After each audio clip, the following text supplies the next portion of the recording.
Good morning, my dear students. Today we are going to study chapter number 6, the land use, page number 38, 39, 40. Now you are looking at the slide 7/12 extract 7/12 का उतारा. इसको हिंदी में 7/12 का उतारा कहते हैं. Now one can get to know under whose ownership the land is from the 7/12 extract. यानी ये जो 7/12 होता है, 7/12 वो एक डॉक्यूमेंट होता है कि उस ऐसा दस्तावेज होता है, उसके कारण भूमि संबंधी जो भी बातें हैं हमको पता चलती है, स्वामित्व का अधिकार हमको पता चलता है. भाई ये ज़मीन जो है ये किस व्यक्ति के ओनरशिप में है, इसका स्वामित्व किसके पास में है, इसका मालिक कौन है. The extract is a record. ये जो 7/12 का उतारा होता है, 7/12 extract. This extract is a record kept by the public revenue department. ये रिकॉर्ड होता है, ये रिकॉर्ड पब्लिक रेवेन्यू डिपार्टमेंट यानी जिसको हम बोलेंगे राजस्व विभाग, शासकीय अभिलेख राजस्व विभाग द्वारा इसको रखा जाता है, संभाल के रखा जाता है. Serial number 7 and 12 are distinctive sections of law pertaining to the ownership of land. ये जो आप 7/12 का उतारा अभी आपके स्क्रीन पर देख रहे हैं, इसमें क्या है? ये एक सीरियल नंबर है 7. एक कानून के भाषा में अगर बोलेंगे तो स्वामित्व अधिकारों से संबंधित, ओनरशिप से रिलेटेड कानून में क्रमांक 7 एवं क्रमांक 12 विशेष अनुच्छेद है. एक स्वामित्व अधिकारों से संबंधित कानून में ये नंबर 7 और नंबर 12 का कानून है. ओनरशिप से related distinctive sections of law pertaining to the ownership of land, यानी जमीन के ऊपर मालिकाना हक किसका है, ओनरशिप किसकी है, ये सीरियल नंबर 7 एंड 12 में बताया है. The 7/12 extract is a kind of mirror about the land.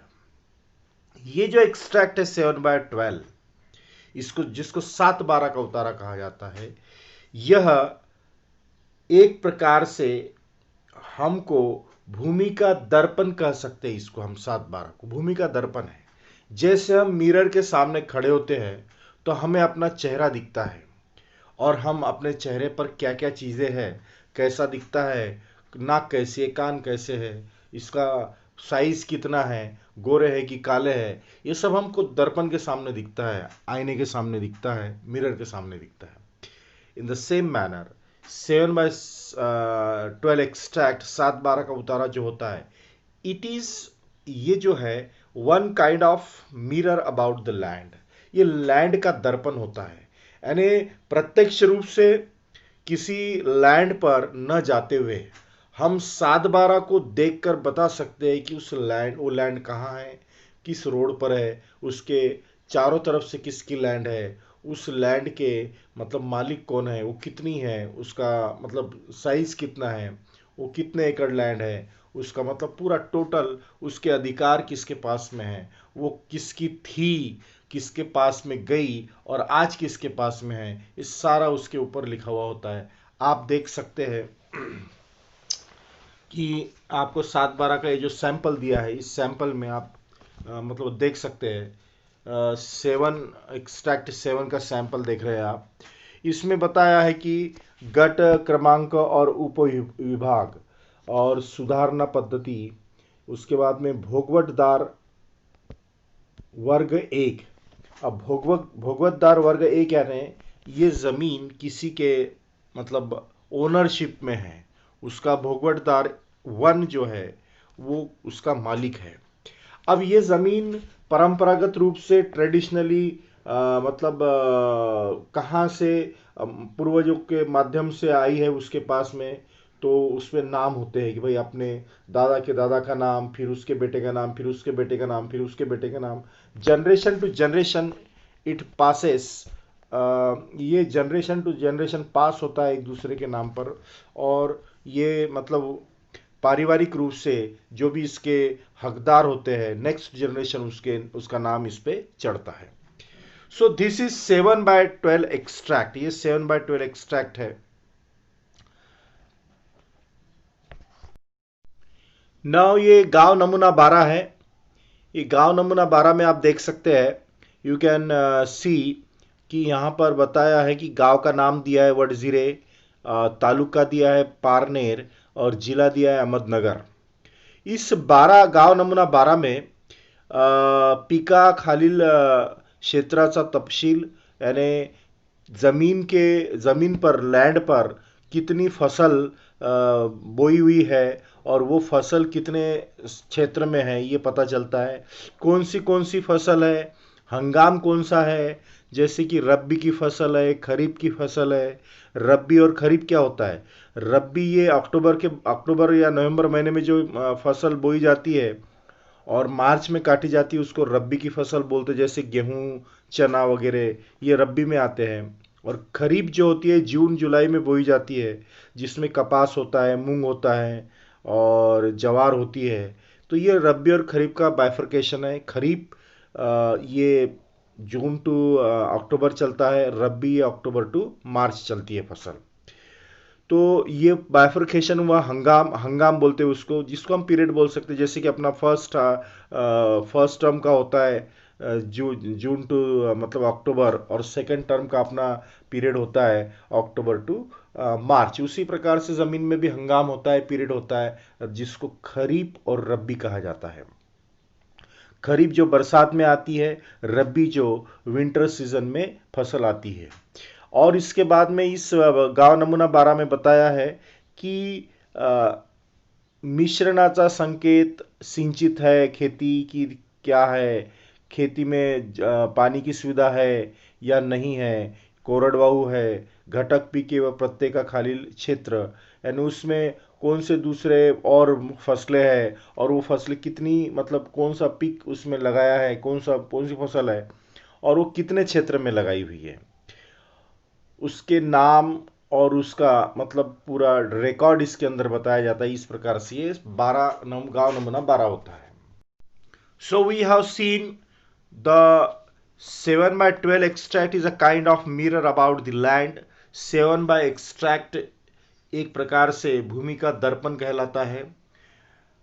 This is because just by reading the extract sitting one place, one can get complete information about that piece of land without actually going there.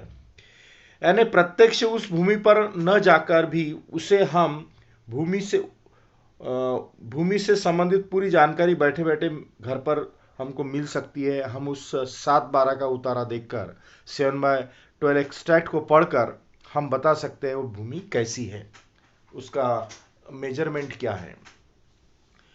The register of the revenue department records the details of the ownership rights of the family, status and debts and loans, transfer of ownership and the area under different crops. हम उस 7/12 के उतारा से प्रत्यक्ष क्या मतलब किस प्रकार से हमको इंफॉर्मेशन मिलती है कि ये जो रेवेन्यू डिपार्टमेंट होता है, राजस्व विभाग, उसके एक रजिस्टर में भूमि धारकों के स्वामित्व संबंधी अधिकार, यानी वो जमीन किसकी है, उसके ऊपर मालिकाना हक किसका है, ओनरशिप किसकी है, उसका रिकॉर्ड होता है इस राजस्व विभाग के एक रजिस्टर में। उसमें यह भी लिखा होता है कि इस जमीन के ऊपर भूधारक ने, उसका जो मालिक है, उसने कोई लोन वगैरह लिया तो नहीं है, उसके ऊपर ऋण का बोझ कितना है, वहां पर कृषि भूमि का हस्तांतरण, उसका मतलब ट्रांसफर, उसका स्टेटस क्या है, संबंधित सारे अधिकार जो है, फसल क्षेत्र क्या है, उसमें फसल क्या बोई है, कितनी क्षेत्र में फसल बोई, आदि जानकारी का समावेश होता है। ऑल डिटेल्स उसके अंदर होते हैं, रिकॉर्ड वहां पर होता है। क्योंकि ये जो सचिव होता है गांव में, उस सचिव उस सारे रिकॉर्ड को लिखता है और उस ऑफिस में जाके रजिस्टर पे एंट्री करता है। 7 विलेज फॉर्म, गांव नमूना जिसको बोलते हैं, village form number 7 village form number 7 गांव नमूना 7 एंड विलेज फॉर्म नंबर 12 गांव नमूना 12 आर कंबाइंड टू प्रिपेयर। ये दोनों एक साथ ही बनाए जाते हैं। एक पोर्शन 7 का ऊपर होता है और 12 वाला नीचे पोर्शन होता है।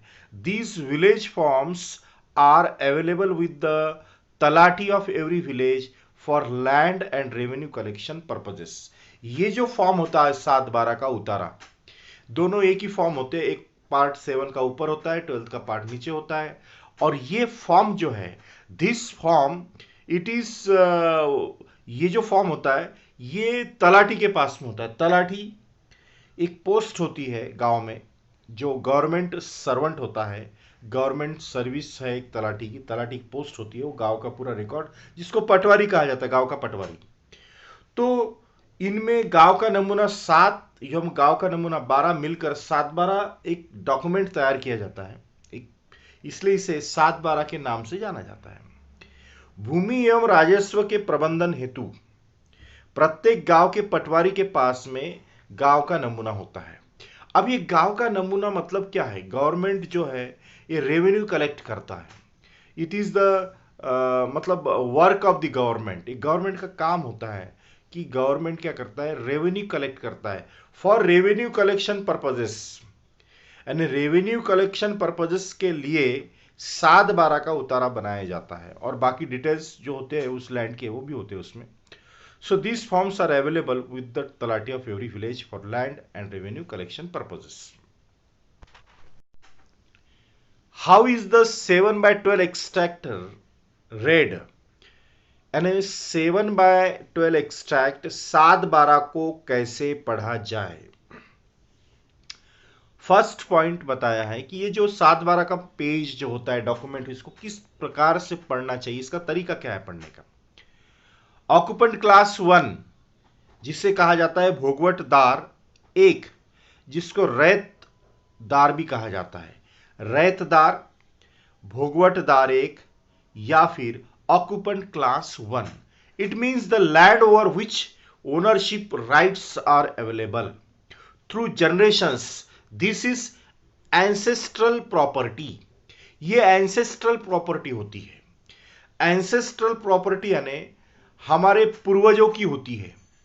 हम लोगों को जिन्होंने जन्म दिया वो हमारे माँ बाप, उन माँ बाप के माँ बाप, माँ बाप के माँ बाप, ये हमारे एंसेस्ट्रल्स होते हैं, इनकी वो प्रॉपर्टी होती है। तो ऑक्यूपेंट क्लास 1 मीन्स भोगवटदार 1, रैतदार 1। इसका अर्थ होता है कि यह जमीन परंपरागत रूप से परिवार के स्वामित्व की है। यानी इस जमीन को हमने नहीं खरीदा या हमने इसको प्राप्त नहीं किया, हमें ये प्राप्त हुई अपने माता पिता से या फिर अपने माता पिता के माता पिता से, यानी एंसेस्टर से। इसलिए इसको इस generation through generation to generation ये अवेलेबल होती है। दिस इज एंसेस्ट्रल प्रॉपर्टी, ये एंसेस्ट्रल प्रॉपर्टी होती है। सेकंड, ऑक्यूपेंट क्लास 2 यानी भोगवटदार 2 का अर्थ है, it means the land given by government to marginal farmers और लैंडलेस पीपल।